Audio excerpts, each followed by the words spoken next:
nga na-trap sa ikawalong andana sa usa ka condominium sa Barangay Mabolo, malampusong na-rescue sa mga sakop sa City Disaster Management Office. Ani ang report.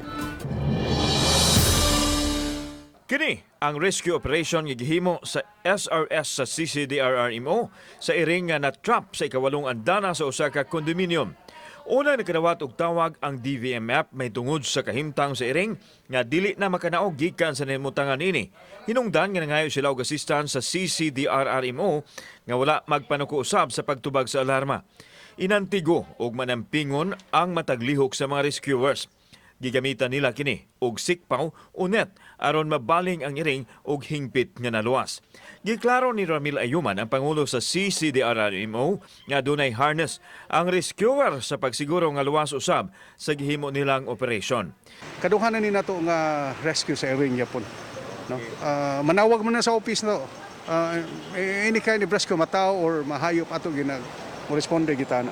Gipasabot ni Dr. Jessica Maribuhok ang in-charge sa DVMF nga bisan og maayong mukatkat ang iring apan maglisod di ay kini og kanaog hinungdat nga matrap kini kon makaabot na sa tag-as nga edipisyo. Mao nay problema sa iring, maayo sila musaka maski gani sa mga punuan pero ang kapasidad nila muna og is maglisod jud na sila sir.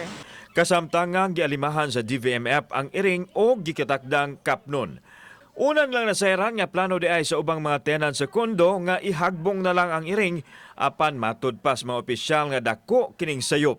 Ilang gipanghimugatan nga angayang hatagan og importansya ang kinabuhi, matao man o hayop.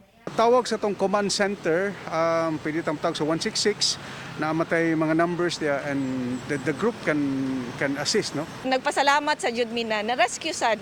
Dili to ma-rescue kung wala sa dangtabang nila. Kauban si Cleofer Lumayag, ako si Alan Domingo. Balitang Bisdak.